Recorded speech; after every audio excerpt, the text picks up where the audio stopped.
decided together to have the Val Duchesse summit on the 31st of January, we had no clue that it would coincide with the commemoration of Jacques Delors, basically the founder or initiator of the Val Duchesse social dialogue.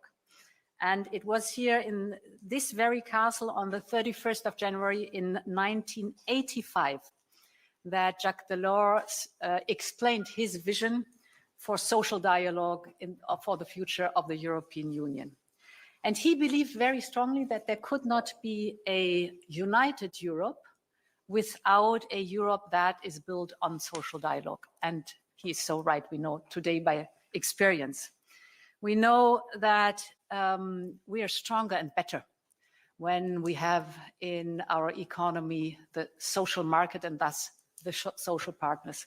Just let me give you 3 examples that you all witnessed. The first was the time during the pandemic and when the first lockdowns started. We together developed for the very first time on the European level the short-time employment, where we all stood together. We made sure that employers did not have to lay off their employees when the lockdowns were there and there were no orders anymore, but they stayed thanks to a European commitment in the job. And with that, we kept the skills and the knowledge in the jobs. And therefore, at the end of the lockdowns, immediately our companies could take the orders because they had the skills and the people in place in their companies. The second topic that I would like to recall is our discussions on the EU directive on minimum wage and how much we shaped it together, because we're deeply convinced that the basis must be the bargaining, the collective bargaining in the member states. And I think the final product is good because we had the social dialogue.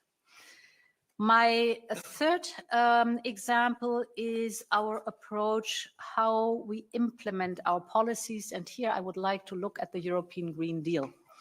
Over the last years, we have basically formed the roadmap or described the roadmap and formed the legal framework. But now it's about implementation. And we know that implementation has to be tailor-made. And here we have started our industrial dialogues together with you to make sure that, yes, we share the same goal, but how we get there has to be tailor-made for each industrial ecosystem. The same is with the structured dialogue we have now in agriculture, that together we define how we're going to reach our goals in the future and what the different scenarios are. So I think this is the hallmark of our social market economy. And this is the reason why we're here today. The world is changing rapidly. And if we look at the clean transition, we see basically the changes in front of our doorstep. If you look at the United States massively investing in clean technology through the Inflation Reduction Act, if you look at China massively subsidizing electric vehicles that come to our market, but also look at the Gulf states who are basically sitting on oil and gas, but investing in clean hydrogen because they know these are the energies of the future, and they want to dominate the market with these energies of the future too. So for us, it's important that we push forward in the social dialogue when shaping our economy, because we must on one hand keep the competitive edge, and on the other hand, we must make sure that nobody is left behind. And this goes only if we are working together. So today we are taking important steps forward. We commit to each other to do our part to address one of our key challenges facing our economy, that is labor and skills shortages. The Commission will present an action plan that we will prepare very closely with you. We have started the discussion already, and we need all the knowledge that is out there and all the best practices to be successful in that field. And that leads me to the reason why we gather here today in Val Duchesse.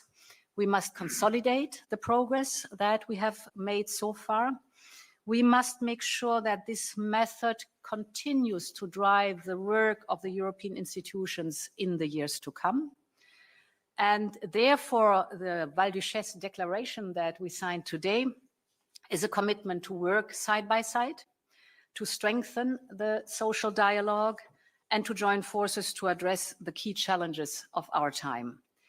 The Commission will create a European social dialogue envoy within the Commission so that you have a point of contact, so that the connection is tight and close, because so many things are happening.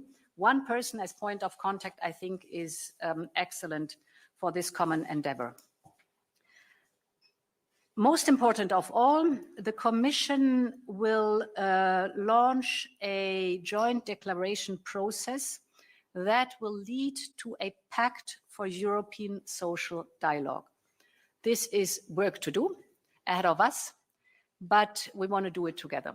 And let me cite at the very end of my opening remarks, of course, Jacques Delors, who said about the social partners, les forces vives de la société. This is how he called you, as one of the main drivers of European integration. 40 years later, this is still true.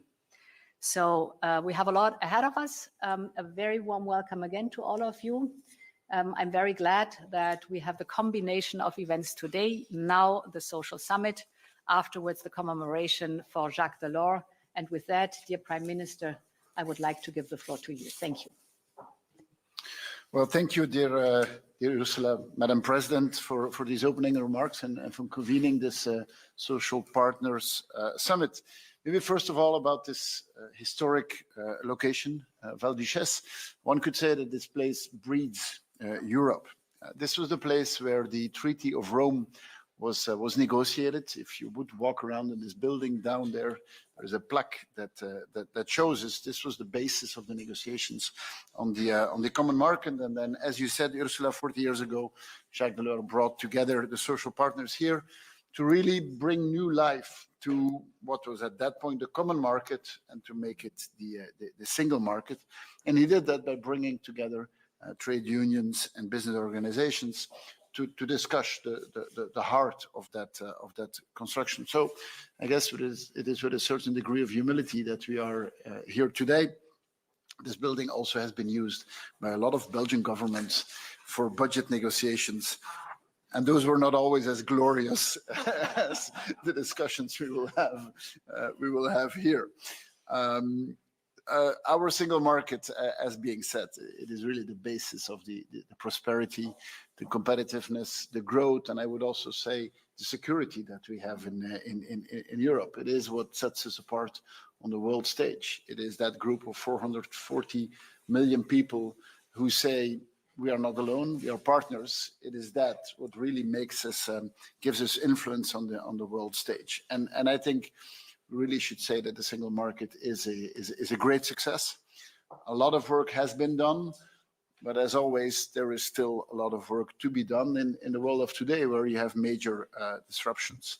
You could almost say that, like 40 years ago, it is similar challenges with which we are confronted. As then, geopolitics is more important than ever. Global free trade is no longer a given, and you have new technologies such as AI, which are providing opportunities, but also, let's be clear, some clear challenges, and for employers and for employees, which could have far-reaching consequences if we do not tackle them in the right way, if we do not organize it in the right way. Climate change, obviously, also is one of the biggest endeavors which we have. Our challenge to decarbonize our economies forces us to transform our economies at a high pace, and let's be clear, could put the cohesion in our societies under pressure. Demographics are changing rapidly, just in the domain of care in the broad sense. The needs are gigantic, and we need to be able to cater to that. In this context, the need for skilled workers has never been so high. The need for finding the right balance between work and life, and finding the quality of life, has never been more strongly felt in our societies. And I think we should also say that another aspect is very important, that is social stability. Social stability is the cornerstone of democratic societies, and the social dialogue has always played a key role in nurturing that social stability. All of that is in the priorities of the Belgian presidency. We cannot do that in isolation. Social partners throughout Europe have an essential role to play, together with governments, of course. And personally, I'm convinced that a strengthened and a revitalized social dialogue is the way forward for common success. After all, it is the social partners who know best what's at stake in companies, who know best what's at stake in the European labor market. And so, dear Ursula, under your leadership, pleased to bring together two social partners to reflect on what is required and what are the priorities in the next institutional cycle. I'm convinced that the discussion today will provide us with valuable insights, should help us in sketching out what the priorities should be in the next year.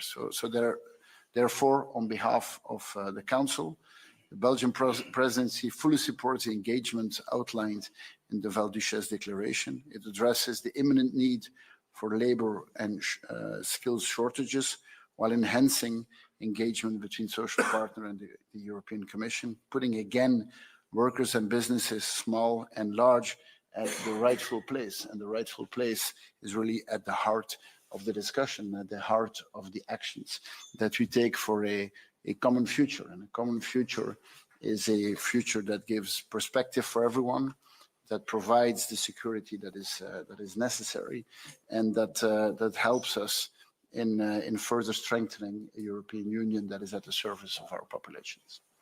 Thank you. Thank you very much. Now I would like to give the floor to you, Fredrik Persson. Thank you so much, dear President, dear Prime Minister, dear Deputy